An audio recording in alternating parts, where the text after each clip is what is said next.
أعوذ بالله من الشيطان الرجيم بسم الله الرحمن الرحيم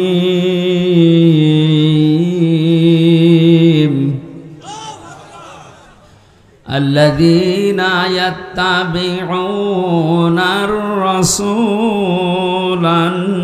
النبي الأمي الذي يجدونه مكتوبا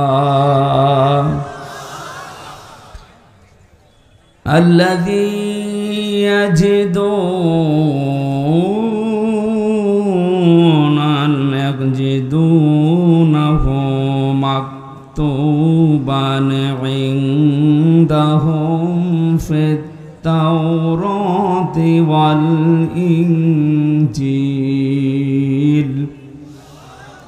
صدقت يا ربنا.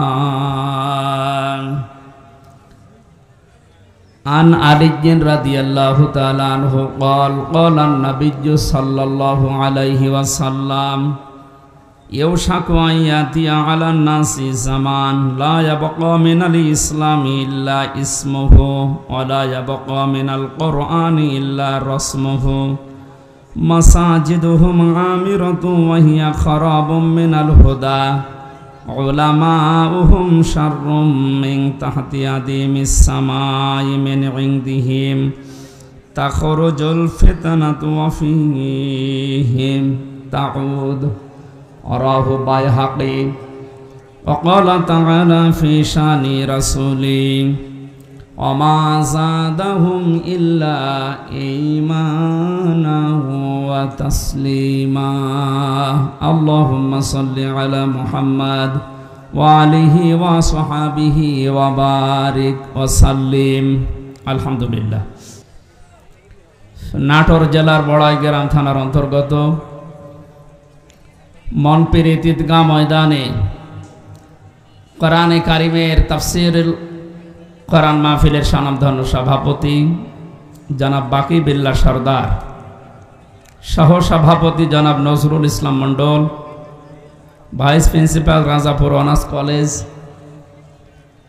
এতক্ষণ পর্যন্ত যারা আলোচনা রেখেছেন জনাব মাওলানা হোসাইন আহমেদ মাহফুজ, হাফেজ মাওলানা মোহাব্বত আলী সহ অন্যান্য উলামা ইকরাম, মাহফিলের প্রধান অতিথি শাইখুল মাশায়েখ, ভারপ্রাপ্ত সাবেক চেয়ারম্যান বড়াইগালা উপজেলা পরিষদ, অ্যাসিস্ট্যান্ট সেক্রেটারি, বাংলাদেশ জামাতে ইসলামী নাটোর জেলা। এ শব্দটা বললেও আগে ভয় পেতাম, কিন্তু এখন ভয় আছে আমাদের। জামাতে ইসলামী নাটোর জেলার শ্রদ্ধাভাজন অ্যাসিস্ট্যান্ট সেক্রেটারি জনাব মাওলানা আব্দুল হাকিম দামাত বারকাতুহুমুল আলিয়া।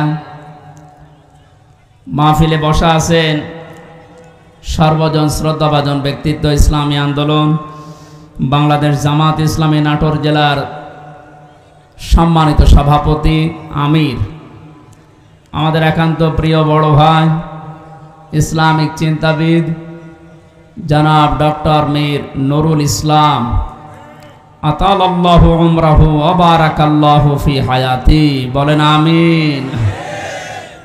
এতক্ষণ যারা এখনো পর্যন্ত সময় দিতে পারি নাই, আমরা দুঃখিত আপনাদের এই এলোমেলো অবস্থার কারণে। কথা বলেছেন আমার আগে সাবেক চেয়ারম্যান গৌরদাসপুর উপজেলা জনাব মোহাম্মদ আব্দুল আজিজ ভাই, জনাব সিদ্দিকুর রহমান সেক্রেটারি বাংলাদেশ জামাত ইসলামী বড়াইগ্রাম থানা, জনাব আব্দুল মান্নান মোল্লা সদস্য 4 নম্বর ইউনিয়ন নগর ইউনিয়ন পরিষদ। এরপরে যারা আলেম আছেন এখানে, আলেমদের হায়াতে তাজ্জেবা সিহাতে কল্লিয়া কামনা করছি, সকলে বলেন আমিন। সামনে বসা মুসলমান ভাইরা, পর্দার আড়ালের সম্মানিতা মা এবং বোনেরা, প্রাণপ্রিয় নাটোরবাসী, আব্দুল আজিজ ভাই বলছিলেন না যে 17 বছর কথা বলার অভ্যাস নেই, সব ভুলে গেছি। আমাদের অবস্থাও তাই। ওনারা তো তাও দিনের পর দিন একটু বাইরে থাকার, পালিয়ে থাকার সুযোগ পেয়েছে, আর আমরা এমন জায়গায় ছিলাম কথা বলা তো দূরের কথা, হা করাও যেত না, এমন জায়গায় রেখেছিল। সুতরাং আমরাও অনেক কিছু ভুলে গেছি। আল্লাহ যেন আবার স্মরণ করিয়ে দেন জাতির উপকারের জন্যে, যে আল্লাহ আমাদেরকে স্বাধীন বাংলাদেশে পরাধীন ছিলাম, আবার নতুন করে স্বাধীন হওয়ার একটা স্বাদ আমাদেরকে দেখালেন। সবচাইতে বড় স্বাদ পাবো যদি আল্লাহর কোরআন দিয়ে জমিনটা চলে। এইটা দেখতে মন খুব চাই। আমি 7-8 দিন আগে ছিলাম মালয়েশিয়া, দুবাই, সিঙ্গাপুরে, সমস্ত জায়গায়। এদের দেশে ইসলাম নেই, কিন্তু ইসলামের নিয়ম নীতিগুলো তারা মানে। 1500 বছর আগে বিশ্বনবী যে জানিয়েছিলেন পবিত্রতা ঈমানের অঙ্গ, এটা শোনেননি কোনোদিন? পাক পবিত্র থাকা এটা ঈমানের অঙ্গ। কোন কোন জায়গায় পেয়েছি এটা ঈমানের অর্ধেক। এই শব্দটা নিয়ে চিন্তা করেছিলাম, কিন্তু এত গুরুত্ব দিয়ে কথা বলার কারণ কি?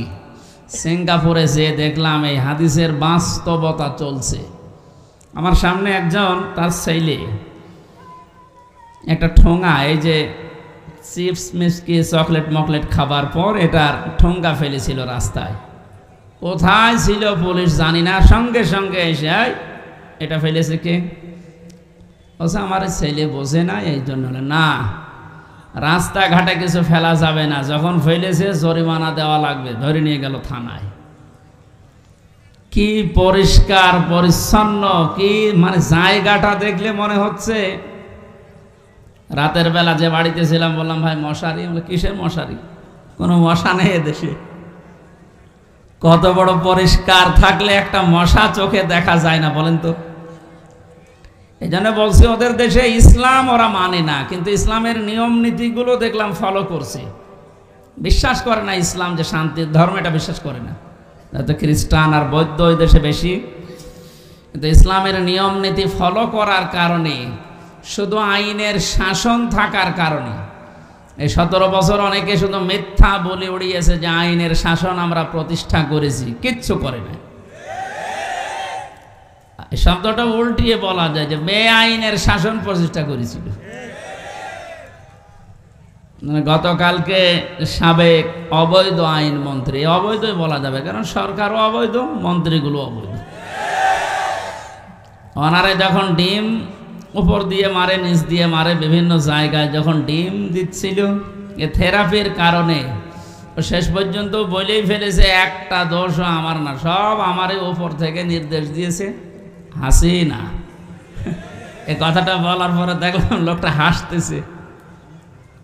আমার মনে হয় ওর তার আমার এই যে এক মামা এসেছে আজকে সাথে কুষ্টিয়া থেকে, অনেক মামা, ওর একটা হালকা তার কাটা আছে। আমার মনে হয় এই ব্যাটারও তার এরকম কেটে গিয়েছে।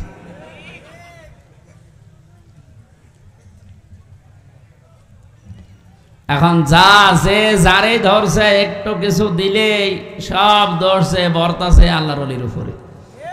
আর যেটা দরবেশ মনে করতাম, এ দরবেশ যে এত খারাপ, দাড়ি কেটে নম হয়ে গেছে। ওরে দেখলে পর্যন্ত শয়তান হাসে যে আল্লাহ তুমি আমারে শয়তান বানিয়েছো, এটা তো আসল শয়তান ছিল। হোসাইন মাওলানা বলছিল না 29,000, না ওটা 36,000। পদ্মা সেতু বানিয়েছে 32,000 টাকা খরচ করি, আর এই লোকটার শুধু বাইরের একটা ব্যাংকেই টাকা পড়ে আছে 36,000 কোটি টাকা। ওই টাকাগুলো ফেরত পেলে বাংলাদেশে আর একটা পদ্মা সেতু বানানো যাবে। মালয়েশিয়ায় দেখলাম এই যে পেনাং থেকে এই আর একটা শহরে যাবার সময় 2টা ব্রিজ পর পর, একটা মনে হয় 8 কিলোমিটার, একটা 17 কিলোমিটার। এই যে বিশাল বিশাল ব্রিজ তারা বানিয়েছে, বাংলাদেশেও সম্ভব, শুধু এই দরবেশদের টাকাগুলো বাইরে থেকে নিয়ে আসা দরকার। এই জন্য যারা দায়িত্বে আছেন আহ্বান জানাবো, এসব এ দরবেশ হোক আর ধরবেশ হোক, এদেরকে এভাবে বিভিন্ন জায়গা দিয়ে ডিম যখন দিচ্ছে দিন, কি বলবো, এগুলো নিয়ে এই টাকা পয়সাগুলো সব আমাদের দেশে নিয়ে আসেন, এ দেশ ইনশাল্লাহ দাঁড়িয়ে যাবে। আমরা পবিত্র পরিষ্কার পরিচ্ছন্ন হওয়ার কথা বলছিলাম। স্বাধীন দেশে যেহেতু এখন আছি, চর্মচোখে 52 বছর 53 বছর তো আমার বয়স না, আমার বয়স 32-33 বছর। এখানে যারা আছে এরকম বহু বয়সের মানুষ আছে। এ মানুষগুলো সহ আমরা দেখেছি এই 52 বছর বিভিন্ন মানুষে দেশটা চালিয়েছে, কিন্তু কাঙ্ক্ষিত মানের শান্তি আমরা এখনো পাইনি। এখন শুধু বাকি আছে যে কোরআন দিয়ে চললে কেমন দেখা যায় এটা দেখতে বাকি আছে। এটা আমরা দেখতে চাই কিনা? এটা তো এমনি এমনি হবে?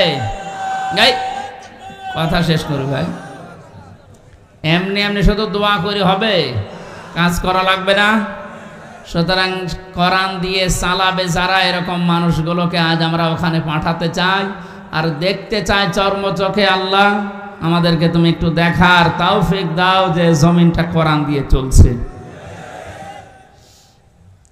দল মত নির্বিশেষে আমরা এই অনুষ্ঠানে ইবাদত মনে করে এসেছি। বলেন তো আলহামদুলিল্লাহ। তাআওয়ানু আলাল বিররি ওয়াত তাকওয়া ওয়া লা তাআওয়ানু আলাল ইসমি ওয়াল উদওয়ান। আল্লাহর ঘোষণা, এই পৃথিবীতে তোমরা ভালো কাজে, নেক কাজে একে অন্যকে সাহায্য করো, অন্যায় কাজ করবা না, অন্যায় কাজে সাহায্য সহযোগিতা করবা না। আজ আমরা অযত আহ্বান জানাচ্ছি, রাষ্ট্র যেহেতু সংস্কার আরম্ভ হয়ে গেছে বা চলছে, আমরা সব জায়গায় ইসলাম দিয়ে সংস্কার করতে চাই।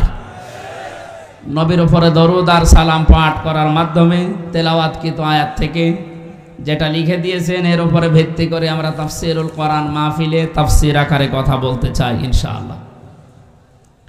জবান খুলে কোরআনে কারিম থেকে। আমি যেহেতু 8-9 দিন ছিলাম, মাওলানা মিজানুর রহমান আজহারি ভাই, এরপরে ডেভিড লিও নামে একজন আছে ইসলামিক চিন্তাবিদ স্কলার, অনেক দামি লোক।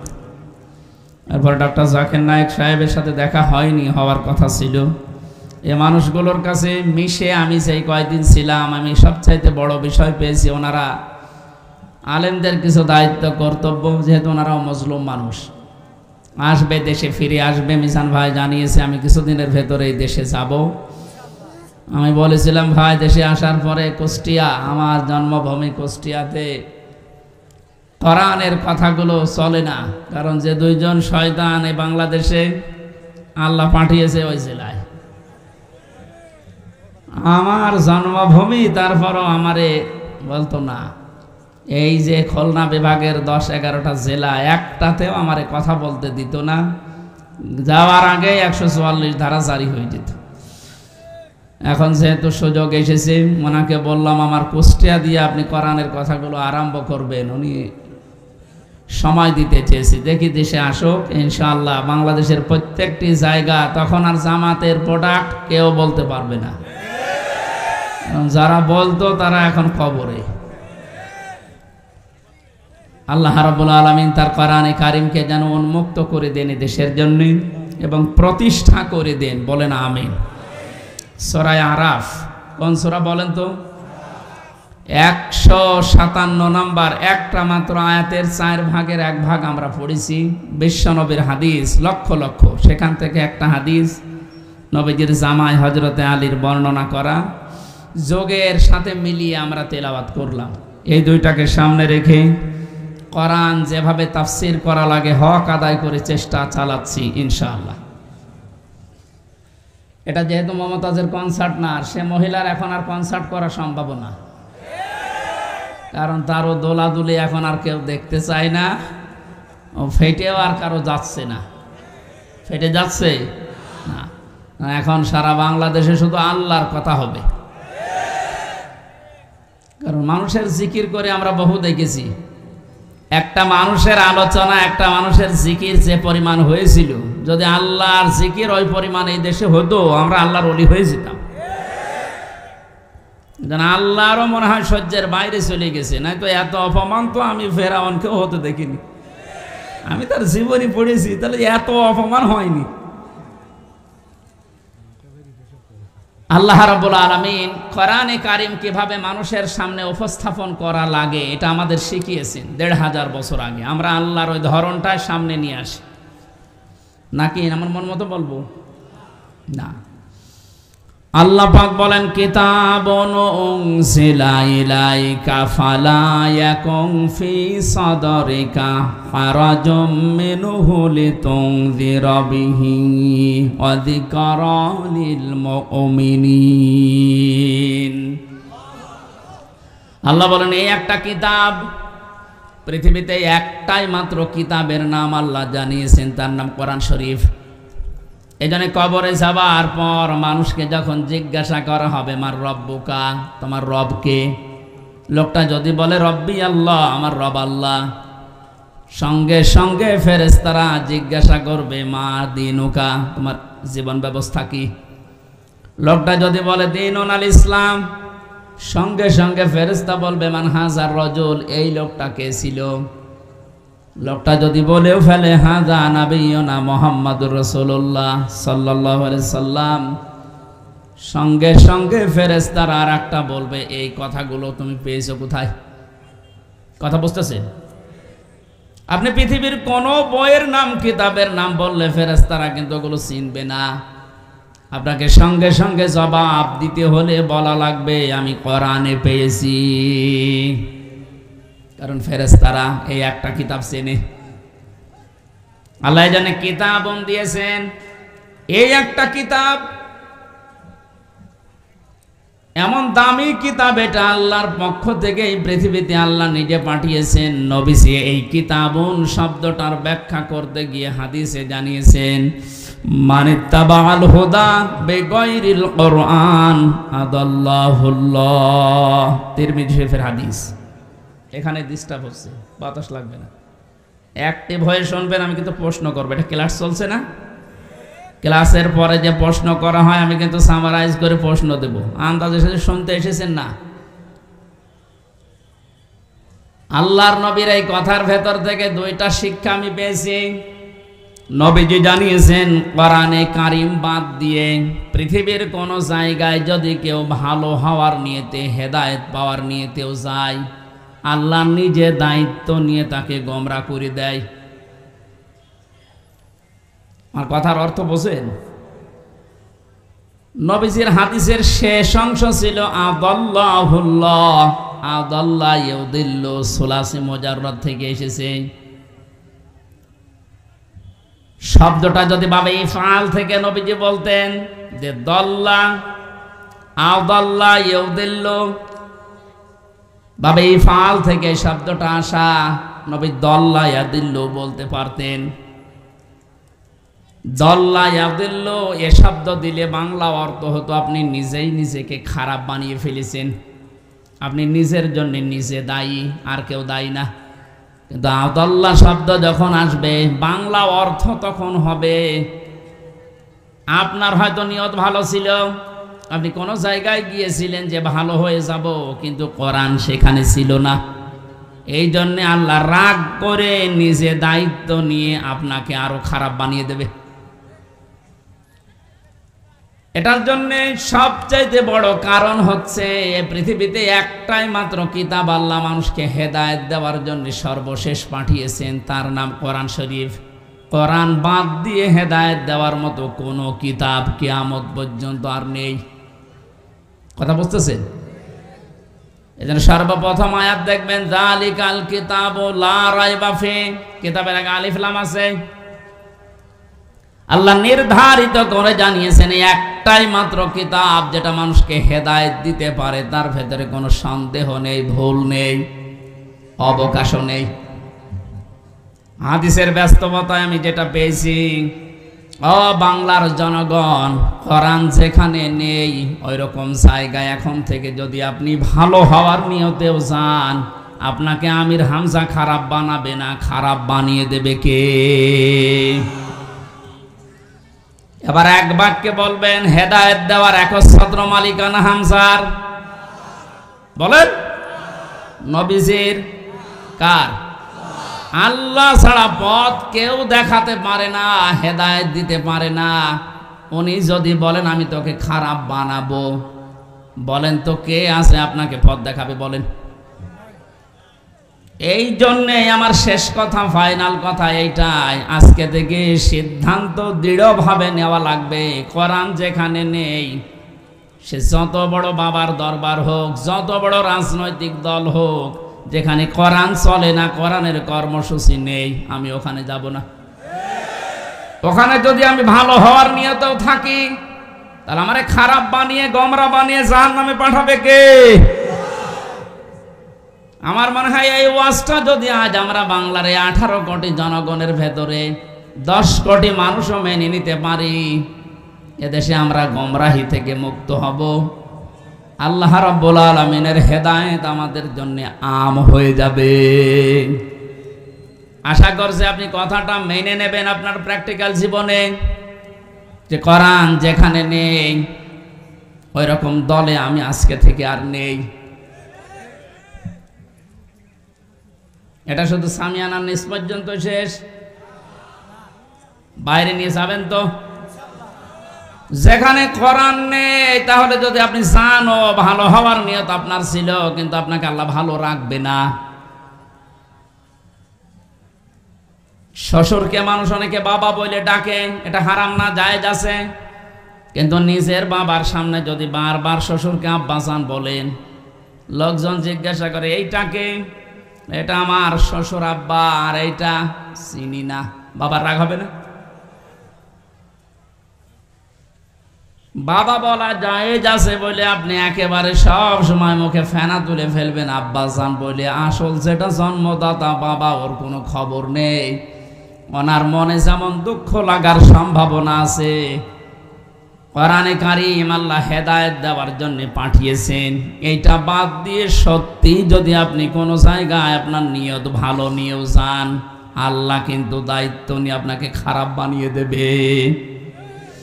আল্লাহ এই জন্য শব্দটা প্রথমেই দিয়েছেন কিতাবুন, এই একটা কিতাব, উনজিলা ইলাইকা, হে নবী আপনার প্রতি আমি এটা নাযিল করেছি। ফালা ইয়াকুম ফি সাদরিকা হারাজুম মিনহু লিতুনদিরা বিহি, এই কিতাব দিয়ে যখন ওয়াজ করবেন, এই কিতাব দিয়ে আপনার উম্মতদেরকে যখন সতর্ক করবেন, তখন আপনার মনের ভেতরে যেন কোনো সংকীর্ণতা না আসে। হারাজন শব্দের ব্যাখ্যা পেয়েছি আমি তাফসিরে দুইটা, একটু খেয়াল করেন।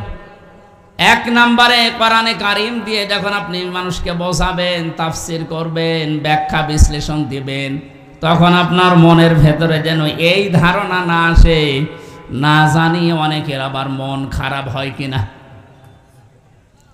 এরকম মানুষের দেশে ছিল না, কোরআন দিয়েই বলতো কিন্তু কেটে যেত, চেপে যেত, গোপন করতো, মনে মনে ভাবতো সব যদি কোরআনের কথা ওপেন ভাবে এভাবে খোলাখুলি বলি, সবার মন পাওয়া যাবে না, অনেকে আমার উপর মন খারাপ করবে। এই জন্য নবীজিকে আল্লাহ প্রথমে এই শব্দ দিয়ে জানিয়েছেন, আপনি যখন কোরআন প্রচার করতে যাবেন, তখন আপনার মনের ভেতরে যেন কোনো সংকীর্ণতা কাজ না করে যে কে কি বলল। দুই নম্বরে, আবহমান কাল থেকে অনেক নিয়ম নীতি ইসলাম মনে করে মানুষ পালন করে আসছে। আপনি যখন কোরআনে কারীমের কথাগুলো সঠিকভাবে তুলে ধরবেন, ওইগুলো টিকবে না, এমনি কেটে যাবে। তখন হয়তো অনেকের মন খারাপ হবে, আপনি সবার মন তো পাবেন না। এই জন্য আপনাকে বলছি, কে কি মনে করবে বলবে, কারো দিকে তাকাবেন না। আপনার মনও যেন ছোট না হয়, সংকীর্ণ না হয়। সঠিক কথাগুলো তুলে ধরার দায়িত্ব আপনার, আর হেদায়েত দেওয়ার দায়িত্ব আমি আল্লাহর। যিকরা লিল মুমিনিন, কোরআন শরীফ আমি আল্লাহ দিয়েছি মুমিনদের জন্য। এই আয়াতটা সামনে রেখে আজকে আমরা তেলাওয়াত কিন্তু আয়াতের তাফসীর করব ইনশাআল্লাহ। এবার বলি আমরা, আউযু বিল্লাহি মিনাশ শাইতানির রাজিম, বিসমিল্লাহির রহমানির রহিম। আল্লাযীনা ইয়াত্তাবিউনার রাসূলান নাবিয়্যাল উম্মিয়্যাল্লাযী ইয়াজিদুনাহু মাকতুবা। সাদাকাল্লাহুল আযীম। কোন সূরা বলেন তো? আরফ। আরফ মানে আরাফ মানে প্রাচীর। আরাফ মানে কি? বিভিন্ন অর্থ আছে। আরাফের অন্যতম অর্থ হচ্ছে আরাফ মানে প্রাচীর। কিয়ামতের দিন আল্লাহ জান্নাত জাহান্নামের মাঝে একটা প্রাচীর দাঁড় করাবেন। কিছু মানুষকে আল্লাহ ওই জায়গায় বসাবেন, জান্নাতেও দেবে না জাহান্নামেও দেবে না, ওখানে স্টিল তারা বসে থাকবে, দাঁড়িয়ে থাকবে। এই খেয়াল করেন, এদিকে এত নড়াচড়া কি সমস্যা? কি এদিকে আসার দরকার নেই। দেখেন তো উনি কি বলে, দেখেন না, উনি তো বলো আগে হয়েছে, ঠিক আছে যা। না, আপনি যদি আমল করতে না পারেন তাহলে তো আসার দরকার নেই। নামকরণ বলছে, তাফসির করার জন্য 13টা জিনিস সামনে রাখা লাগে। আমরা উসুলে তাফসিরের যে নিয়ম পড়েছি, এখানে কত আলেম বসে আছে দেখতে পাচ্ছেন না? নাকি ফাটা যায় একজনকে লাগিয়ে দেব? ছাতা করলে কি এবাদত থাকবে? এটা কষ্ট হচ্ছে গরমে আমাদের, তারপরও যেহেতু এটা এবাদত, এই কারণে আমরা বসে আছি কিছু নেওয়ার জন্য, নাকি? আরাফ কি নাম বললাম? এটা একটা প্রাচীর, জান্নাত জাহান্নামের মাঝে আল্লাহ রাখবেন। নামকরণের ভেতরে আমি তাফসিরে তাবারি থেকে বলছি এটা। নবীজি বলেন, সাহাবীরা, এখানে আল্লাহ যাদেরকে বসাবেন এদেরকে জান্নাতেও দেবে না জাহান্নামেও দেবে না, একেবারে স্টিল। প্রশ্ন করলেন সাহাবী, হে নবী, এদেরকে আল্লাহ জান্নাতে দিচ্ছে না, কারণ কি? বিশ্বনবী জানিয়েছেন, এই মানুষগুলোকে আল্লাহ জান্নাতে দেবে না, তার অন্যতম কারণ এরা মা বাবার সাথে খারাপ আচরণ করত। এরা নামাজ পড়েছে, রোজা রেখেছে, ভালো ভালো কাজের আঞ্জাম দুনিয়ায় দিয়েছে, দান সাদগা এদের সব ছিল, শুধু একটা বিষয়, পারিবারিক জীবনে মা বাবার সাথে এদের ভালো ব্যবহার ছিল না। এজন্য কোরআনে কারিমে আল্লাহ জানিয়েছেন, ক্বাযা রাব্বুকা আল্লা তা'বুদু ইল্লা ইয়্যাহু ওয়া বিল ওয়ালিদাইনি ইহসানা। আমি আল্লাহ রায় দিয়েছি। রায় দিচ্ছেন কে? আমি আল্লাহ রায় দিয়েছি, ফয়সালা করেছি, সিদ্ধান্ত নিয়ে ফেলেছি যে আমি আল্লাহ ছাড়া কারো ইবাদত করা যাবে না, আর মা বাবা যাদের আছে তাদের সাথে ভালো ব্যবহার করা লাগবে। আয়াতের ভেতরে 2টা বিষয় বেশি। কয়টা? এই যে আল্লাহর ইবাদত করা লাগবে, আল্লাহর আইন মানা লাগবে, কোনো প্রশ্ন করা যাবে? বলেন বলেন, আপনার বুঝে আসুক বা না আসুক, আল্লাহর আইন আল্লাহর ইবাদত মাস্ট বি। আপনাকে এই জন্য আল্লাহ বানিয়েছে। তাহলে আল্লাহর আইন মানা এটা ফরজ। আল্লাহর আইন মানা কি? আরো জোরে বলেন। মা বাবার আইন মানা কি? না, এই শোনেন, মাঝখানে ওয়া আল্লাহ দিয়েছেন, খেলা করার জন্য দিয়েছেন, ওয়া বিল ওয়ালিদাইনি ইহসানা। মা বাবার আইন মানা ফরজ না, মা বাবার সেবা করা ফরজ। মা বাবার পেছনে খরচ করা, তাদের সেবা শুশ্রূষা করা, এটা কিন্তু নফল না, মুস্তাহাব না, মুবাহ না। এটা আল্লাহর নামাজ যেমন পড়েন ঠিক ওই রকম ফরজ। এ মানুষগুলো এই কাজ করে না, এই জন্য আল্লাহ এই জায়গায় দাঁড় করিয়ে রেখেছে। সাহাবী বলেন, হে নবী, এদেরকে আল্লাহ জাহান্নামে দেয় না কেন? তাহলে বিশ্ব নবী বলেন, সাহাবীরা, এই মানুষগুলো দিন কায়েমের জন্য দুনিয়ায় আন্দোলন করেছে, চেষ্টা চালিয়েছে, এই কারণে জাহান্নামও দেয় না। তাহলে হাদিস থেকে বোঝা যায়, দুনিয়ায় যারা দিন কায়েমের জন্য চেষ্টা চালাবে, সংগ্রাম করবে, মুজাহাদা করবে, এ মানুষগুলোর জন্য জাহান্নামের আগুন হারাম। আমরা জাহান্নামে যেতে চাই না, কারণ যারা আমরা ইসলাম এই পৃথিবীতে দাঁড় করানোর জন্য, কায়েম করার জন্য চেষ্টা চালিয়ে যাচ্ছি, খাদেম হিসাবে, কামলা হিসাবে, আমাদেরকে আল্লাহ জাহান্নামে দেবেন, আপনি বিশ্বাস করতে পারেন। তো পারিবারিক জীবনে যেন এমন কোনো কাজ আমরা না করি যে না আমরা জান্নাতেও যেতে পারছি না।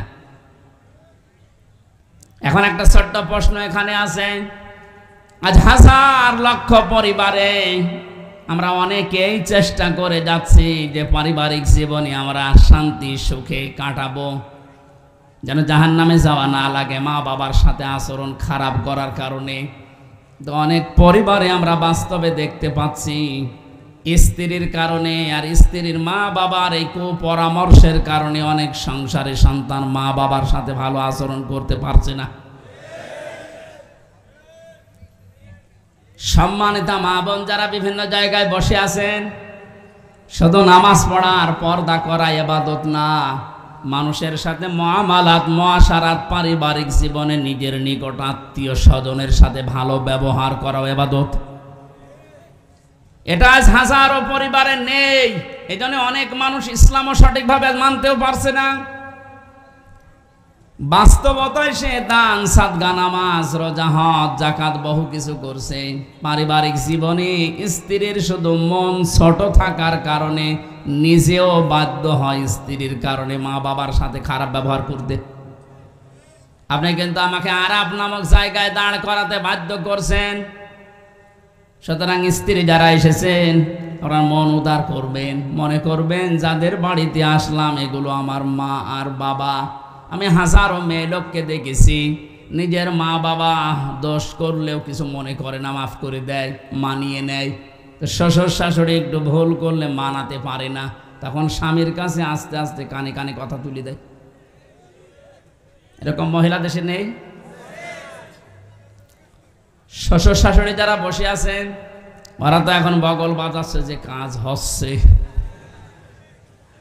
কোরআনে কারীম জানিয়েছে ওয়াকুলু লিন-নাসি হুসনা, মানুষের সামনে হাসি মুখে ভালো কথা বলবা, এটা একটা সাদগা দেওয়ার সওয়াব হয়ে যাবে। আপনি শ্বশুর আর শাশুড়ি হয়েছেন তাতে কি? মেয়েটা আজ 18 বছর 20 বছর 22 বছর পরে আপনার বাড়িতে এসেছে, এটাকে নিজের মেয়ের মতো মনে করতে পারেন না।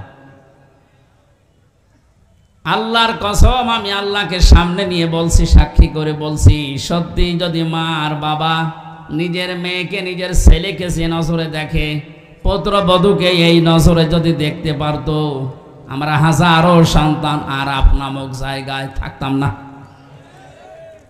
এদের আহ্বান জানাচ্ছি, আমরা তো চেষ্টা করছি কিন্তু আপনাদের এই ছোট মনের কারণে পারছি না। আপনার মনটা উদার করেন, কি করবেন আপনি দুনিয়ার এই সয় সম্পদ দিয়ে যদি জাহান্নামে যাওয়া লাগে? আল্লাহ আমাদেরকে আরাফ নামক এই জায়গায় যেন দাঁড় করিয়ে ভাগ্য হত না করেন।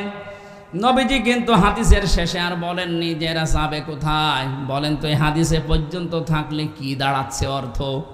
জান্নাতেও যেতে পারছি না শুধুমাত্র এই কারণে, জাহান্নামও আল্লাহ দিচ্ছে না আমি ইসলামী আন্দোলন করার কারণে।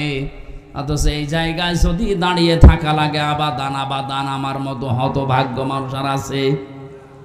আল্লাহ আমাদেরকে হেফাজত করুন, বলেন আমিন। মক্কায় নাজিল হয়েছে সূরাটা, 206টা আয়াত আছে, 20টা 16টা রুকু আছে। ক্রমিক নাম্বার হিসাবে কোরআনে কারিমের এটা 7 নাম্বার সূরা। মাত্র একটা আয়াতের 4 ভাগের 1 ভাগ পড়েছি। আয়াতের ভেতরে 3টা বিষয় আমরা আলোচনা নিয়ে আসব। 1 নম্বরে আমাদের নবী মুহাম্মদুর রাসূলুল্লাহর 3টা গুণ আল্লাহ দিয়েছেন। কয়টা? যেহেতু বর্তমান প্রেক্ষাপটের সাথে আয়াতের একেবারে হুবহু মিল আছে। 2 নম্বরে আল্লাহর নবীর কর্মসূচি ছিল এই দুনিয়ায়, আয়াতের ভেতর থেকে আমরা 6টা পেয়েছি। কয়টা? 3 নম্বরে আমরা যারা তার উম্মত এখন দাবি করব কিয়ামত পর্যন্ত, তাদের কর্মসূচি হবে, তাদের করণীয় হবে 4টা। তাহলে নবীজির পরিচয় তুলে ধরা হবে আয়াত দিয়ে 3টা, বিশ্বনবীর কর্মসূচি তুলে ধরা হবে 6টা, আর আমাদের করণীয় তুলে ধরা হবে 4টা। সব মিলে 13টা। কয়টা?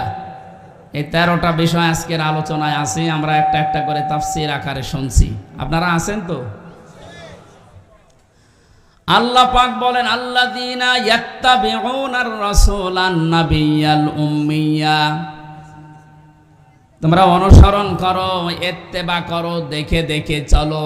এই যে তাবউন শব্দটা আছে, আমি 12 সালে যখন আলোচনা আরম্ভ করেছিলাম বিশ্ববিদ্যালয়ের 2nd ইয়ারে থাকতে, ওই সময়ে তাবউনের ব্যাখ্যা বলেছিলাম। অনেকে ইন্টারনেটে এটা দেখেছেন, মনে আছে আপনাদের? তাবউন মানে কি? তাবউন মানে দেখে দেখে চলা। আপনার সামনে একটা মানুষ হেঁটে যাচ্ছে, কিভাবে কিভাবে পা লাগায়, কোথায় হাত নাড়ায়, মাজা দোলায়, কিভাবে তাকায়, একেবারে ওইভাবে হুবহু ওই জায়গায় পা ফেলে হাত নাড়িয়ে মাজা দলিয়ে চলার নাম তাবউন। আল্লাহ পাক এখানে ইত্তেবা দিয়েছেন, আল্লাযীনা যারা ইয়াত্তাবিউনা অনুসরণ করছে করবে, এটা মোজারে বর্তমান ভবিষ্যৎ প্রেজেন্ট ফিউচার। কার অনুসরণ করছে করবে? রাসূলান নাবিয়্যাল উম্মিয়া, বিশ্বনবীর পরিচয় আল্লাহ এখানে দিয়েছেন তিনটা। এক নম্বরে রসুল ছিলেন তিনি, দুই নম্বরে তিনি ছিলেন নবী, তিন নম্বরে তিনি ছিলেন উম্মি। এবার আসেন তো, রসুল কাকে বলে, নবী কাকে বলে, উম্মি কাকে বলে? এ পৃথিবীতে বহু নবী এবং রসুলের কথা আমরা শুনেছি। 1,24,000 নবী রসুলের কথা আমরা জানি। পৃথিবীতে আল্লাহ মানুষকে হেদায়েত দেওয়ার জন্য, পথ প্রদর্শন করার জন্য পাঠিয়েছেন। এতগুলো নবীর জীবনী কর্ম পদ্ধতি বলতে বলতে তো সময় চলে যাবে। আমি গুরুত্বপূর্ণ কয়েকটা নবীর জীবনী থেকে বলছি। যত নবীকে আল্লাহ দুনিয়ায় দাওয়াতি কাজ করতে পাঠিয়েছিলেন, সবচাইতে বেশি কষ্ট সহ্য করেছিলেন হযরতে মুহাম্মাদুর রাসূলুল্লাহ। এনার পরে যার নামের তালিকা পাওয়া যায় তিনি হযরতে ইব্রাহিম আলাইহিস সালাম। এনার পরে যার নামের তালিকা আছে হযরতে নূহ আলাইহিস সালাম। এনার পরে যাদের নামের তালিকা আছে সিরিয়াল হিসাবে, আল্লাহ পাক কোরআনে কারিমে জানিয়েছেন, শারআ লাকুম মিনাদ-দীনি মা ওয়াসসা বিহি নূহা ওয়াল্লাযী আওহায়না ইলাইকা। আমি নির্ধারিত করে দিলাম, লিখে দিলাম, নির্ধারণ করে দিলাম, আমি আল্লাহ সই স্বাক্ষর করে দলিল করে দিলাম তোমাদের জন্যে। নূহ আলাইহিস সালামকে, ইব্রাহিম আলাইহিস সালামকে, ঈসা আলাইহিস সালামকে, এই সমস্ত মুসা আলাইহিস সালাম, এই বড় বড় নবীদের নামগুলো দিতে দিতে আল্লাহ জানিয়েছেন, হে নবী, এই প্রত্যেকটা নবীকে কিন্তু আমি আল্লাহ জানিয়েছিলাম আন আকিমুদ্দিন, তোমরা দিন কায়েম করো। আপনাকেও আমি ওহী করলাম ঠিক ওইভাবেই, ওয়াওহাইনা ইলাইকা, আপনার প্রতি আমার একই ওহী, আন আকিমুদ্দিন, আপনি দিন কায়েম করেন জমিনে, ওয়ালা তাতাফাররাকু ফি, এ বিষয়ে কোনো ফতোয়াবাজি করবেন না। সময় কিন্তু এসে গেছে এখন এই দেশে ঠিক ওই রকম। আর যে যেখানে যে মতে চলেন না কেন, সবাইকে আমরা আহ্বান জানাচ্ছি, সবাই আসেন ঐক্যবদ্ধ হয়ে আল্লাহর দিন, কোরআনে কারিম, ইসলাম এই দেশে আমরা এখন কায়েম করার পরিবেশ তৈরি করি। সত্যি যদি এটা কায়েম না হয়, হালালকে হালাল শ্রেণী অনেক সময় মানা যাবে না, হারামকে হারাম জানার পরও ছেড়ে দেওয়া যাবে না। এ 17 বছর যেটা দেখলাম, এই জন্য আমাদের সবচাইতে বড় কাজ হবে এখন আল্লাহর এই জমিনে আল্লাহর দিন কি করে কায়েম করা যায়, দাঁড় করানো যায়। বিশ্ব নবী মুহাম্মদুর রাসূলুল্লাহকে আল্লাহ রাসূল বলে ঘোষণা দিচ্ছেন যে, হে নবী, আপনি আপনার পরিচয় উম্মতদের সামনে দেবেন যে আমি তোমাদের জন্য রাসূল হয়ে এসেছি। 511 জন রাসূলের কথা আমরা পড়েছি, আর বাকিগুলো সব আল্লাহ নবী হিসাবে পাঠিয়েছিলেন। এই সমস্ত মানুষদের দায়িত্ব কোরআনে কারিমে এক একটি আয়াতের ভেতরে আল্লাহ দিয়েছেন, ওয়ালাকাদ বাআসনা ফি কুল্লি উম্মাতির রাসূলান আনি ইবুদুল্লাহ ওয়াজতানিবুত তাগুত। রব্বুল আলামিন বলেন, এ পৃথিবীর যত, ওয়ালাকাদ বাআসনা ফি কুল্লি উম্মাতির রাসূলান, প্রত্যেকটি জাতির জন্য আমি আল্লাহ রাসূল পাঠিয়েছিলাম। প্রতিটি নবী আর রাসূলদের জীবনের দায়িত্ব মূল ছিল দুইটা, তারা উম্মতদের কাছে যেই বলতেন আল্লাহর ইবাদত করো। কার ইবাদত? এই শব্দটা নিয়ে আজ হাজারো জায়গায় আমরা এই দেশের ভেতরে অনেক ভেজাল দেখতে পাচ্ছি। কমনে দিয়েছে ফ্যান, ইয়ার কি মারছেন এখানে বসে বসে।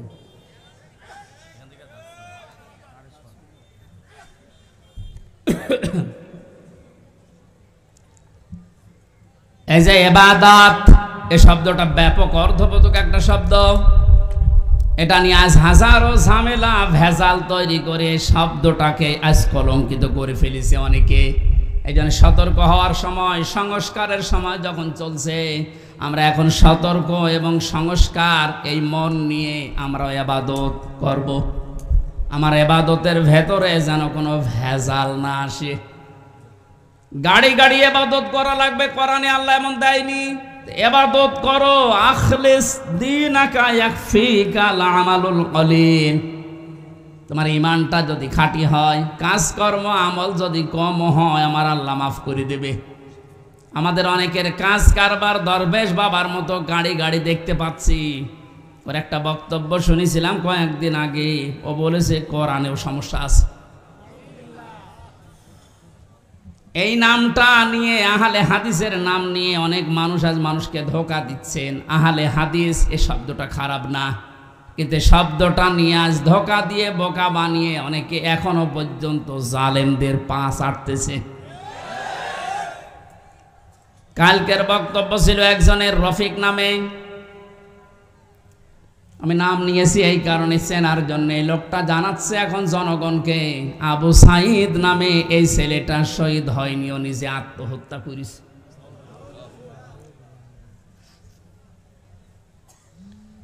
বিশ্বনবী কোরআন হাদিসের ভেতরে তিনি স্পষ্টভাবে জানিয়েছেন, কেউ যদি দেওয়াল চাপা পড়ে মারা যায় সে শহীদের মর্যাদা পায়, পানিতে ডুবে মারা যায় শহীদের মর্যাদা পায়। এ কথা কি নতুন শুনছেন? বলেন।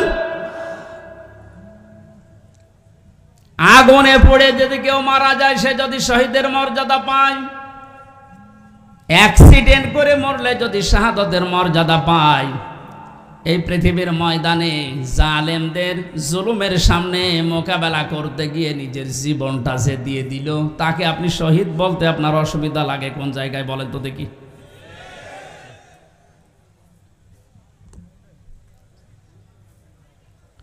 এবার আমার দুইটা নোটিশ বলছে, যেহেতু এই শব্দটা শুনি আজ 2 দিন ধরে অনেক জালেমের দোসর যারা, তারা এখনো পর্যন্ত অপপ্রচার চালাচ্ছে এদের বিরুদ্ধে, এই জন্য 2টা নোটিশ বলছি।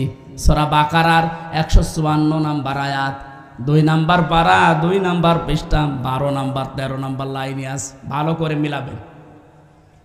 আল্লাহ পাক বলেন, ওয়ালা তাকুলু লিমান ইয়াকতালু ফি সাবিলিল্লাহি আমওয়াত বাল আহইয়াউ ওয়ালাকিন লা তাশউরুন।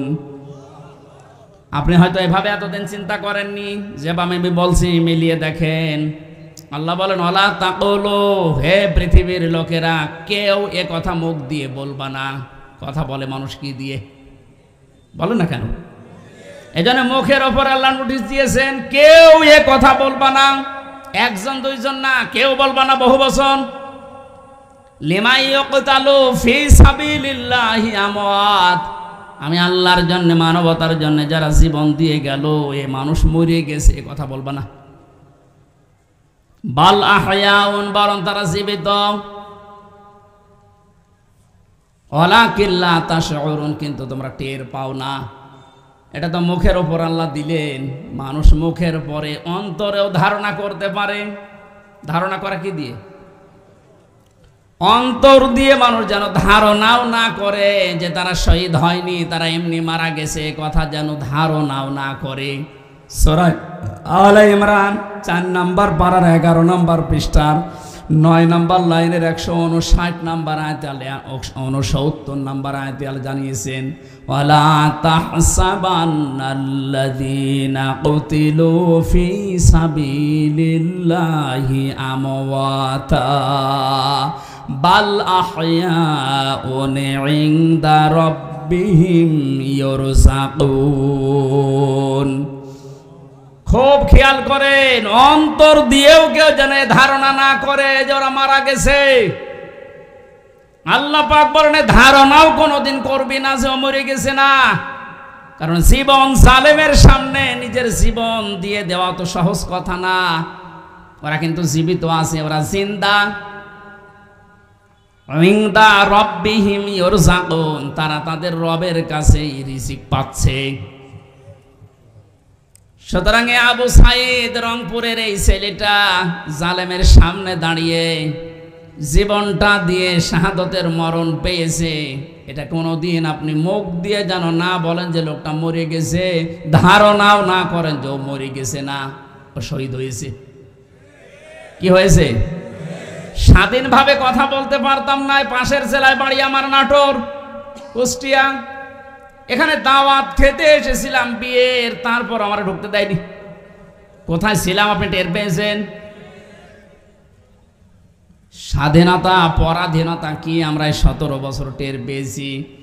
স্বাধীনভাবে চলাফেরা করার, বাক স্বাধীনতা ফিরিয়ে দেওয়ার জন্য যে মানুষগুলো জীবন দিয়েছে, মাস্ট বি 100% আমি বিশ্বাস করি ওরা সব শাহাদতের মর্যাদা পেয়েছে। এমনকি জালেমের জুলুমের শিকার হয়ে আয়না ঘরেও বহু মানুষ জীবন দিয়েছে, জেলখানার ভেতরে জীবন দিয়েছে। এমনকি কোরআনের পাখিকে অনেকে বলছে উনি স্বাভাবিকভাবে মারা গেছে। না, আমি পাশের জেলে ছিলাম, উনি 1 নম্বরে, আমি 4 নম্বরে। আল্লামার সাথে আমার একদিন দেখা হয়েছিল মাত্র 10 মিনিটের জন্যে। উনি এমনি মারা যায়নি, ওনাকে মেরে ফেলা হয়েছে। তার বাস্তব প্রমাণ ওনার মুখের হাসিটা। এখন ভিডিও বের হচ্ছে, জেলার আর সোফারের আত্মীয়রা তারা পরিচয় দিয়ে বলছে ওনাকে জোর করে সই করিয়ে বলেছে আপনি সই করেন, আপনাকে মুক্ত করে দেওয়া হবে নির্বাহী আদেশে। এই কথা বলে বের করে নিয়ে গেছে। উনি তো খুশি আনন্দ যে আমি পরিবারের কাছে ফিরে যাচ্ছি। কিন্তু শয়তান যারা আছে, শয়তানি করে, ষড়যন্ত্র করে, যাকে দায়িত্ব দিয়েছিল মোস্তফা জামান, এই কোলাঙ্গার, এ যে কি জিনিস এখন আমরা টের পাচ্ছি। এ কার তৈরি করা এখন আপনি দেখতে পাচ্ছেন। আমার মনে হয় একে যদি আমার মতো এরকম 10 দিন রিমান্ডে রাখেন, ও সব সত্য কথা বলে ফেলবে। আমার মুখ দিয়ে রিমান্ডে একটা কথা ওরা বের করতে পারেনি। শেষ পর্যন্ত মন মতো লিখে আমাকে বলছে সই করেন, আপনারা ছেড়ে দেওয়া হবে। আমি তো রিমান্ডে বসতাম না যে 164 কি, মনে করলাম ছেড়ে যখন দেওয়া হবে দেই। এখন দেখি সব আমার বিপক্ষে লিখেছে। আমি নাকি দেশের বিরুদ্ধে কথা বলতাম। যতগুলো বক্তব্য দিয়েছি দেশের ভালোবাসার পক্ষে দিয়েছি, কারণ দেশকে ভালোবাসা এটাও ইমানের অঙ্গ। আরে মানুষগুলো এটা আমাকে বলে কয়ে নিয়েছে যে বলেন আপনি যে আপনাকে এ দেশের কিছু মানুষ টাকা পয়সা দিয়ে ব্যবহার করে যে আপনি দেশের বিরুদ্ধে, এই সরকারের বিরুদ্ধে, তাহলে আপনাকে ছেড়ে দেব।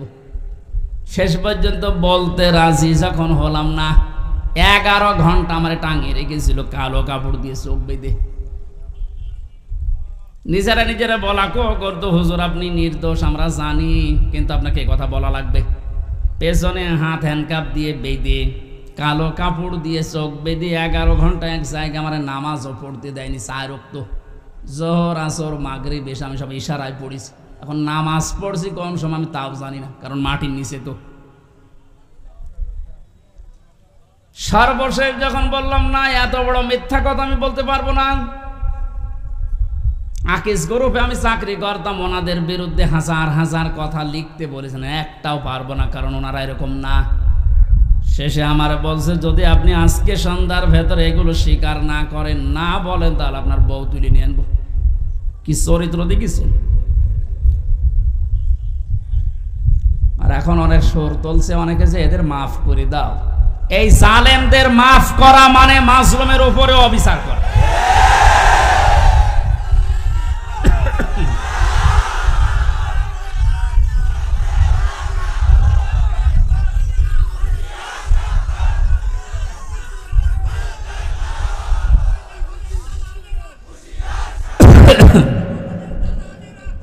আমার ভাইরা, আপনি আমান আজমের জীবন ফিরিয়ে দিতে পারবেন? ব্যারিস্টার আরমানের স্ত্রীর কাছে আপনি কি জবাব দেবেন বলেন? কোথায় পৌঁছিয়েছেন তার জীবনটা? কি ট্যালেন্টেড সন্তান ছিল মীর কাসেম আলীর। আমি জেলখানায় থাকতে এক কারারক্ষী এসে আমার কুতুবউদ্দিন ওর বাড়ি, রাজবাড়ি, রাত 12টার পরে যখন ডিউটি হয়েছে এসে বলছে হুজুর একটা গোপন কথা বলি, কাউকে যেন বললেন না এখানে, তাহলে আমার সমস্যা হবে।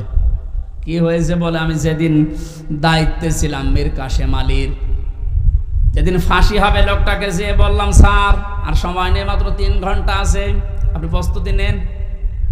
উনি আমারে বলছে, ভাই কারারক্ষী এখনো তো সময় 3 ঘন্টা আছে, আমি 2 ঘন্টা ঘুমাই, তুমি আমারে ডেকে দিও। আল্লাহর কসম, আমি আল্লাহকে সামনে নিয়ে বলছি, ও যা যা বলেছে একটাও মিথ্যা কথা না, সবগুলোই এইভাবেই বলেছিল। যে আমি পাহারা দিতে গিয়ে দেখলাম লোকটা ঘুমিয়ে গেল। 2 ঘন্টা পর ওনারে ডাকলাম, ঠিক ঘুম থেকে উঠলো, গোসল করে ওযু করে শেষের নামাজটা শেষ করে একটা চা বানিয়ে বলছে, নেন। বললাম, স্যার আমি চা খাবো না। আপনার কিছুক্ষণ পরে বলে, জানি আমি, আর মাত্র 15 মিনিট আছে। জল্লাদ শাহজাহান এসে গেছে, ডাক দিয়ে নিয়ে যাচ্ছে, বলেন চলেন। উনি আমারে বলছিল, ভাই আমির হামজা, আপনাকে আমি বলি, আমিও তো মানুষ, উনিও মানুষ, মাত্র 3 ঘন্টা জ্বরে পর ফাঁসি, তার 2 ঘন্টা ঘুম আসলো কি করে? এই লোকটার সন্তান ব্যারিস্টার আরমান, উনি কিন্তু ওই সময় জানে যে তার ছেলে গুম হয়ে আছে, মরে গেছে না বেঁচে আছে তাও জানে না। বাংলাদেশ না, বিশ্বের ভেতরে যদি আমার মনে হয় 100 জন মানুষ থাকে যে মানুষকে কর্মসংস্থান তৈরি করে দেয়, তার ভেতরে মীর কাসেম আলী একজন। কত কিছু দুনিয়ায় তার ছড়িয়ে আছে, আপনি হিসাব করতে পারেন কি? হামজার মতো সে, তার স্ত্রী সন্তান কোথায় আছে সে কিচ্ছু জানে না। এই কঠিন মুহূর্তে তার নিজের হাজারো যারা অনুসারী, তার সহকর্মী যারা, হাজার হাজার মানুষ পালিয়ে বেড়াচ্ছে, জেলখানায় আছে, আটক আছে, মরে গেছে, এসব কিছু তার কাছে সংবাদ আসতেছে। এমন কঠিন সময়ও লোকটা 2 ঘন্টা ঘুমিয়েছে। এমনি ঘুম আসবে না, অবশ্যই আমার আল্লাহ তাকে সূরা হামিম সেজদার 30 নম্বর আয়াত ফেরেশতা দিয়ে শুনিয়েছে। কোরআনে কারীম জানিয়েছে, ইন্নাল্লাযীনা ক্বালু রাব্বুনাল্লাহু সুম্মা ইসতাকামু তাতানাজ্জালু আলাইহিমুল মালাইকা আল্লা তাখাফু ওয়া লা তাহজানু ওয়া আবশিরু বিল জান্নাতিল্লাতী কুনতুম তুআদুন। আল্লাহ পাক বলেন, যারা এই কথা বলে যে আল্লাহ তুমি আমাদের রব, আমি টিকে আছি এই কথার উপরে, আল্লাহর সঙ্গে সঙ্গে তার বিপদে আপদে পড়লেই ফেরেশতা নাজিল করবে। এই জন্য তাতানাজ্জালু দিয়েছেন আল্লাহ, 1 জন 2 জন পাঠায় না, মালাইকা বহু বচন, হাজারো ফেরেশতা তার জন্য আল্লাহ পাঠিয়ে সান্ত্বনা দেয়। আল্লাহ তাখাফু ওয়া লা তাহজানু, কোনো ভয় নেই, কোনো চিন্তা নেই। ওয়া আবশিরু বিল জান্নাহ, ওই জান্নাতের সুসংবাদ গ্রহণ করো, আল্লাতী কুনতুম তুআদুন, যার ওয়াদা আল্লাহ করেছে। আমার মনে হয় ঠিক মীর কাসেম আলী শহীদ, উনি আল্লাহর ফেরেশতাদের দ্বারা শুনতে পেয়েছিলেন, সন্তান ব্যারিস্টার আরমানের জন্য চিন্তা নেই, হাজার হাজার সহকর্মীর জন্য চিন্তা নেই, ওগুলো আল্লাহ সব দেখবে, তুমি জান্নাতে প্রবেশ করো। তাছাড়া আর কি করে ঘুম এসেছে আমার তো বিশ্বাস হয় না, আমিও তো ছিলাম, আমার তো ঘুম আসতো না। রাতের পরে রাত আমি বিনা ঘুমে কাটিয়েছি। ঘুম আসে না, কি করবো? 2-3টা ঘুমের বড়ি খেয়েও ঘুম আসে না। অথচ লোকটার 2 ঘন্টা 2.5 ঘন্টা পরে ফাঁসি, আর বলছে আমি 2 ঘন্টা ঘুমিয়ে নেই। আপনি কি যা তা মনে করেন এটা? এই লোকটার সন্তান ব্যারিস্টার আরমান 8টা বছর তার স্ত্রী জানতো না যে লোকটা বেঁচে আছে না মারা গেছে। গতকালকে তিনি একটা ভিডিওতে বলছিল, আমি আমার পরিবারের আশা ছেড়ে দিয়েছিলাম, কারণ খাবার দিত পচা খাবার, অধিকাংশ সময় আমার রোজা রেখে কাটানো লাগতো। এই 8 বছরে আমার মনে হয় সে প্রায় 8 বছরই রোজা ছিল।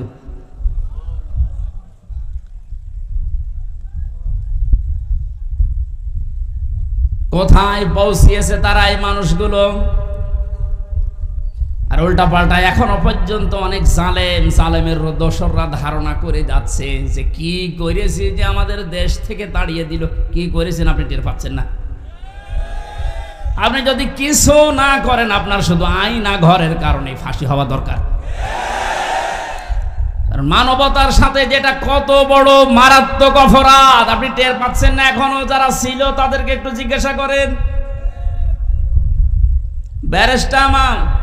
ব্রিগেডিয়ার আমান আজমি ভাই শেষ পর্যন্ত এ কান্না জড়িত কণ্ঠে বলেছে যে আমি সূর্যের আলো কি এই 10-12 বছর দেখি নাই। এদিকে 1.5 হাত, ওদিকে 1.5 হাত। আমার যে মাটির নিচে ছিলাম ওখানে তাও তো এদিকে 3.5 হাত, এদিকে 2.5 হাত ছিল, আর ওনার আরো ছোট। এরপরও জালেমদের পক্ষে আপনি সাফাই গান, জালেমদের পক্ষে কথা বলেন। আপনি মানুষ, আপনারও বিবেক মরে গেছে। মজলুম অবস্থায় এখনো আছে, এখনো পর্যন্ত অসুস্থ, আমার শরীর এখনো স্বাভাবিক হয়নি, এখনো মুসাফির অবস্থায় আছে। দোয়া করছে আল্লাহ কিয়ামতের আগে কোন জালেম যেন এই দেশে আর ফিরে আসতে না পারে। আমরা যারা আছি এই দেশে এখন, আমাদের আলেমদের উচিত হবে নবীরা রসুলরা তাদের যে পরিচয়গুলো আল্লাহ তুলে ধরেছিলেন, নবীর কাজ কি, রসুলের কাজ কি, এই পরিচয়গুলো আমরা এখন জনগণের সামনে তুলে ধরবো। তাদের কর্মসূচি 6টা। কয়টা? আইহাল্লু লাহুমুত তাজ্জিবাত, তারা হালাল করতো পবিত্র জিনিস। আজ বাংলাদেশে হালাল করা লাগবে পবিত্র জিনিসগুলো, আর হারাম করতো তারা অবৈধ জিনিসগুলো।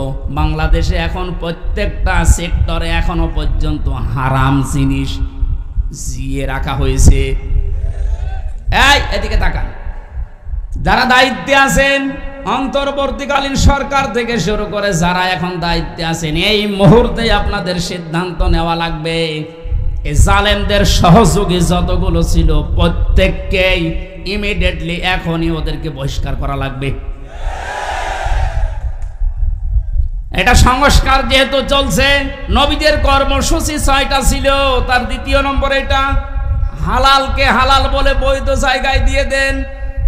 এই 17 বছর যারা বৈধ চাকরিতে উন্নতি পায়নি তাদের কাজ উন্নতির ওই জায়গায় দেওয়া লাগবে, আর যারা অবৈধভাবে আন্দাজে চেয়ারের পর চেয়ার পেয়েছে তাদেরকে নিচে নামানো লাগবে। ইসলামী ব্যাংক থেকে শুরু করে বাংলাদেশের যত ব্যাংকিং ব্যবস্থা, বিচার ব্যবস্থা, প্রশাসন, ব্যবসা, প্রত্যেকটি দিক আর বিভাগে যেহেতু সংস্কার আরম্ভ হয়েছে, এই সংস্কার ইমিডিয়েটলি কয়েকদিনের ভেতরেই করা লাগবে। এখনো পর্যন্ত এই হারামখোর যারা, এদের এই অভ্যাস এখনো যাবে না। বলেন না হুজুর দোয়া করেন। নূহ নবীর চাইতে কি আমি বড় হয়ে গেছি? নূহ নবী দোয়া করেছিলেন না? কি বলেছিলেন? লা তাযারা আলাল আরদি মিনাল কাফিরিনা দাজ্জারা ইন্নাকা ইন তাযারহুম ইয়াযিল্লু ইবাদাকা ওয়ালা ইয়ালিদু ইল্লা ফাজিরান কাফারা। হে আল্লাহ, বহু চেষ্টা করেছি এদের পেছনে, 950 বছর দাওয়াত দিয়েছি। এদের যে চরিত্র, এদের আন্ডা বাচ্চা পর্যন্ত যেন জমিনে একটাও না থাকে, কারণ যেটা থাকবে ওর পেট থেকে যেটা আসবে ওইটাও হবে এরকম হারাম। এই জন্য জুলুমের পুনরাবৃত্তি আমরা আর দেখতে চাই না। এটা মারাত্মক একটা অপরাধ, সবচাইতে বড় অপরাধ এই গুম। এটা মানুষকে আপনি মেরে ফেলতে পারতেন, সংবাদ দিতেন যে লোকটা মারা গেছে। দেরাওয়ার ভাইয়ের সন্তানের সাথে নাটোরে যা করেছে আপনি কি জবাব দেবেন বলেন তো? মেরে লোকটাকে ঘরের ভেতরে আপনি আটকিয়ে রাখলেন, পরের দিন জানতে পেরেছে জনগণ, এটাও মোবাইল ট্যাগ করে যে অমুক জায়গায় মরে পড়ে আছে। এই বিশ্বাসঘাতক এই জালেমকে যদি এখন নাটোরবাসী মাফ করে দেয়, তো কি জবাব দেবেন আপনি আল্লাহর কাছে আর দেলাওয়ারের কাছে? বলেন, আপনার ছেলেটা যদি হয়তো আপনি টের পেতেন। আমি একটু টের পেয়েছি, তাই আমার মুখ দিয়ে বরদোয়া চলে আসছে। আমার মেয়েটা আমাকে আজ পর্যন্ত চেনে না। 3টা বছর আমার যোগাযোগ বিচ্ছিন্ন রেখে দিয়েছিল শয়তানরা। ওরে আমি 8-9 মাস রেখে গিয়েছিলাম, এখনো তো বয়স 4 বছর। আমার এখনো পর্যন্ত আমার কাছেও আসে না, আমার ডাকেও না, আমার কাছে আসে না। কারণ হচ্ছে মনে করো বিভিন্ন হুজুর আসতো, ওই রকম একজন হুজুর।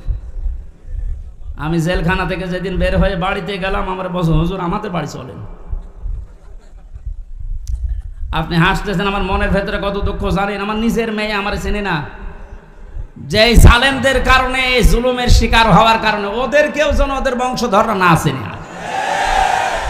বলে মাফ করে দিন। মাফ আপনি এই জায়গায় থাকলে আপনার মুখ দিয়ে মাফ বের হতো না। কিসের মাফ? সংস্কার যখন চলছে, নবীদের কর্মসূচি 6টা, এই 6টার ভেতরে 1 নম্বরে এইটা যে হালাল জিনিসকে হালাল জায়গায় নিয়ে এসে বৈধতা দান করেন। সুতরাং এই মুহূর্তে বাংলাদেশের সবচাইতে বড় কাজ হবে, যারা এতদিন পর্যন্ত জুলুমের শিকার হয়ে ওই জায়গায় যেতে পারেনি, ব্যাংকিং ব্যবস্থা বলেন, বিচার ব্যবস্থা বলেন, প্রশাসন বলেন, ব্যবসা বলেন, আজ ওদেরকে ওই জায়গাগুলোয় পৌঁছিয়ে দেওয়া লাগবে। আর হারাম কাজ যেগুলো হারাম হিসাবে হারাম ঘোষণা দেওয়া লাগবে। হারাম এ দেশে নেই, এই কথা বলেন না কেন? বহু অবৈধ জিনিস অলরেডি বন্ধ হয়ে গেছে, সামনে আরো বন্ধ হবে ইনশাআল্লাহ। কোরআনে কারীম থেকে আবার বলছে, আল্লাহ রাব্বুল আলামিন জানিয়েছেন, হে পৃথিবীর মানুষেরা, 3 নাম্বার নবীদের কাজ ছিল সৎ কাজে আদেশ করবে, তারা অসৎ কাজে বাধা দেবে।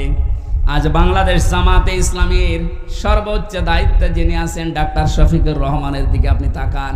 4টা দিন এই লোকটার সাথে আমি এক ঘরে ছিলাম, কাশিমপুর কারাগারে।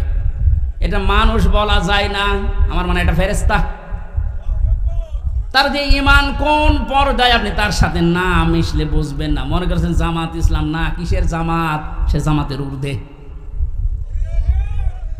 লোকটাকে আমি একদিন বলছি, স্যার আমি তো 3 বছর আছি, আমিও যোগাযোগ বিচ্ছিন্ন, ওইভাবে বলতে পারি না, আমারে দেয় না। আমার আর মাওলানা মামুনুল হকে কল মোবাইল দিত না, অন্য সবাইকে দেয়, আমাদের দেয় না। হেফাজতের আরো যারা আলেম ছিল তাদের দিত না।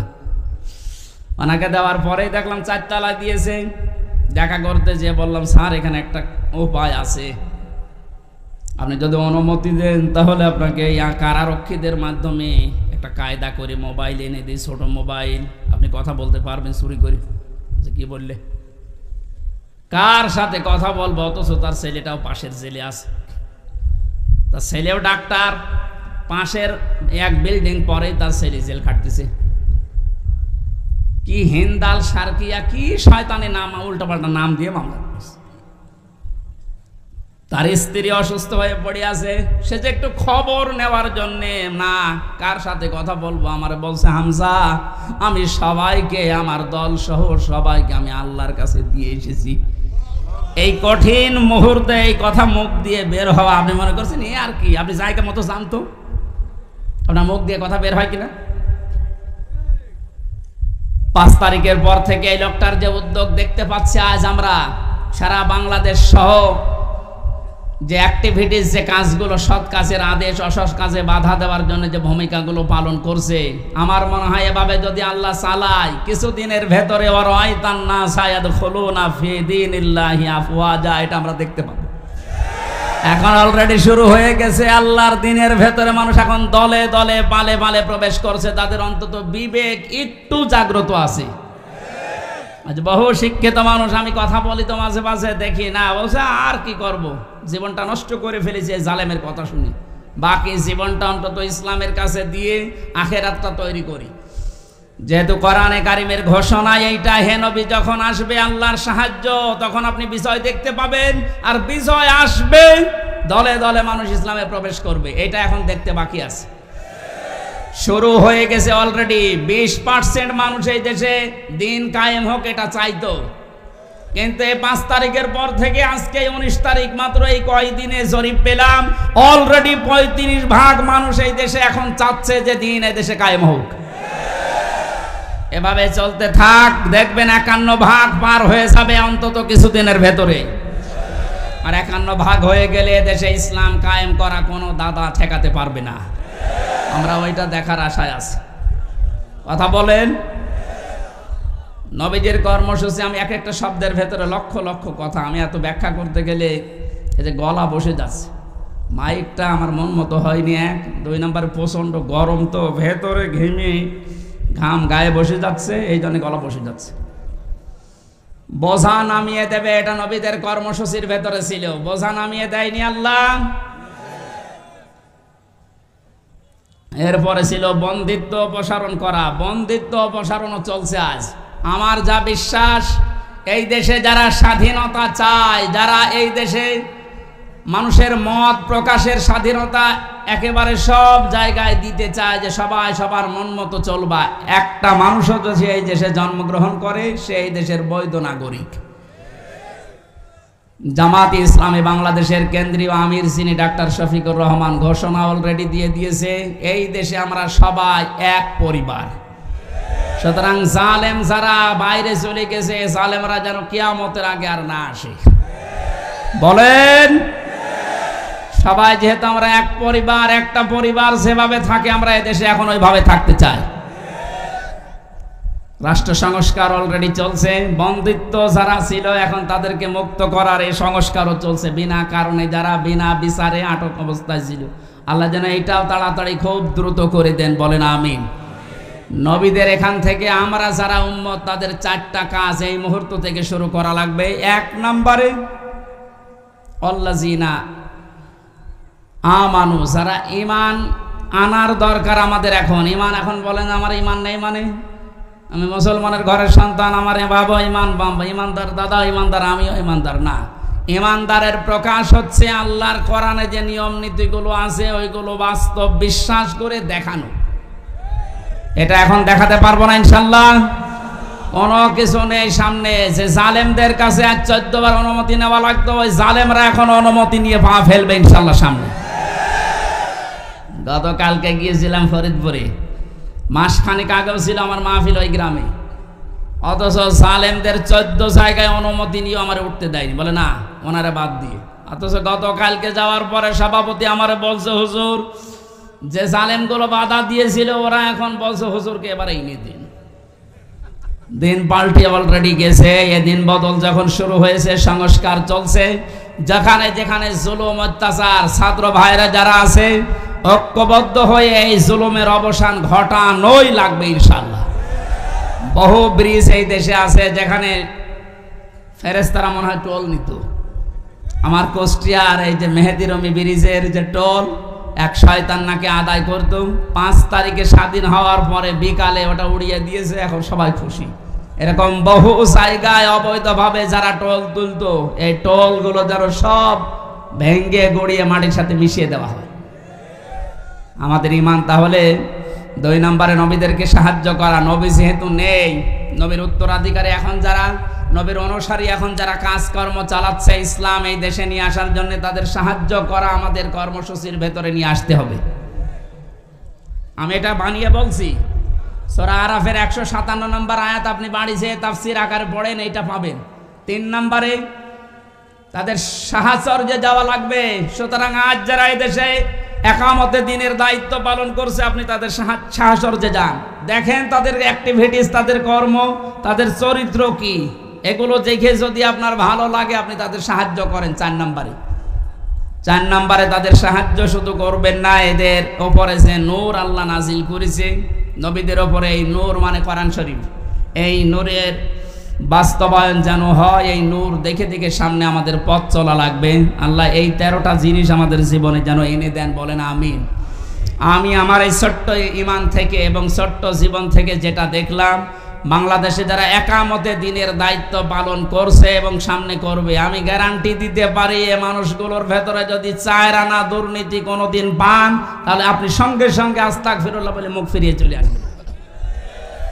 আমার বিশ্বাস, আমি যা পেয়েছি, যা দেখেছি, 4 আনা দুর্নীতি এদের ভেতরে পাবেন না। এই জন্য অনেক নাস্তিক পর্যন্ত আজ বলতে বাধ্য হচ্ছে, এরা যদি 5টা বছর চালাতে পারে এই দেশে শান্তি কাকে বলে আপনি দেখতে পারবেন। আল্লাহ তুমি তোমার কোরআনে কারিম এই দেশে কায়েম করে দাও, এটা আমরা দেখতে চাই। আল্লাহুম্মা আমিন। লা ইলাহা ইল্লা আনতা সুবহানাক ইন্নী কুনতু মিনাজ জালিমিন। রব্বানা যালামনা আনফুসানা ওয়া ইল্লাম তাগফির লানা ওয়া তারহামনা লানাকুনান্না মিনাল খাসিরিন। রব্বুল আলামিন, সারা জীবন অপরাধ করে জীবনটা নষ্ট করে ফেলেছি। হাত ওঠায় কথা বলবো ভয় করে, লজ্জা করে। যেহেতু তুমি স্বাধীনতা আমাদের এনে দিয়েছো, এই দেশটা তুমি মুক্তভাবে কথা বলার পরিবেশ দিয়েছো, আল্লাহ তাআলা তোমার আইনগুলো এদেশে মুক্ত করে দাও। চর্ম চোখে যেন দেখতে পারি তোমার কোরআন দিয়ে এই দেশটা চলছে। আল্লাহ কোরআনের এই আয়োজনে যারা আঞ্জাম দিল, এই মানুষগুলোকে কবুল করো। নূহ নবীর মতো আমরাও দোয়া করছি, লা তাদার আলাল আরদি মিনাল কাফিরিনা দাজ্জারা। শহীদ আল্লামা দেলাওয়ার হোসেন সাঈদী সহ যত মানুষ দিনের জন্য তোমাকে রব বলে টিকে থাকার জন্য ফাঁসির দড়ি গলায় নিয়ে শহীদ হয়ে জীবনটা দিয়ে গেল, আল্লাহ তাদের শাহাদাতের সর্বোচ্চ মাকাম দান করো। যে ছাত্র ভাইরা, ছাত্র বোনেরা, আল্লাহ তাআলা এই দেশটাকে জালেমের কবল থেকে মুক্ত করে স্বাধীনভাবে আমাদেরকে চলাফেরার সুযোগ করে দিয়ে গেল, তাদের জীবনটা তুমি শাহাদাতের সর্বোচ্চ মাকামে নিয়ে যাও। শহীদ আবু সাইদ ভাই, শহীদ মুগ্ধ ভাই সহ, শহীদ আবু রায়হান সহ, আমি নাম না জানা 14 জন মানুষ আমার সামনেই কুষ্টিয়া থেকে বিদায় নিয়ে গেল 5 তারিখে। যত মানুষ সারা বাংলাদেশে বিদায় দিয়েছি, আল্লাহ এদেরকে তুমি জান্নাত দিয়ে দাও। আমরা অনেকে অসুস্থ আছি, আমাদেরকে শেফায়ে কামেলা আজেলা নসিব করো রব্বুল আলামিন। বহু মানুষ এখানে এসেছে, মনের ভেতরে কার কি কামনা বাসনা আছে আমি জানি না, যার যে যাই আশাগুলো নিয়েছে আল্লাহ পূরণ করে দাও। বড় স্বপ্ন দেখি আল্লাহ দেশটাকে নিয়ে, বড় স্বাদ জাগে তোমার কোরআনের আইন দিয়ে দেশটা চলছে, এটা দেখার। জীবনে কিছু যদি তোমার ভালো না লাগে, হাজার হাজার বান্দা বান্দিদের দোয়া কবুল করো আল্লাহ, এটা দেখে মরার তৌফিক দাও। কোরআনের পাখির সারা জীবনের স্বপ্ন ছিল এদেশে ইসলাম কায়েম হবে, কালামার পতাকা পথ পথ করে উঠবে, তিনি দেখে যেতে পারলেন না। আল্লাহ তুমি আমাদের চর্ম চোখে এটা দেখার তৌফিক দিয়ে দাও। আল্লাহুম্মা গফিরলি ওয়ারহামনি ওয়াহদিনি ওয়াফিনি ওয়ারযুকনি ইয়া রাব্বাল আলামিন। নাটোরের সন্তান আল্লাহ তাআলা অধ্যাপক দেলাওয়ার ভাই তার সন্তানটাকে হারিয়েছে, যেই জালেমের কারণে তার সন্তানটা বিদায় নিও, আল্লাহ তুমি জালেমকে ছাড় দিও না, তার সন্তানকে শাহাদত হিসাবে কবুল করে নাও। মাহফিলের যত অতিথি এসেছে আল্লাহ কোরআনের এই খাদেমদেরকে তুমি কবুল করো, মা বোনদেরকে তুমি পর্দায় থাকার তৌফিক দাও। এলাকায় মাটির নিচে যত মানুষ ঘুমিয়ে আছে কোরআনের ইজ্জতে মাফ করে দাও।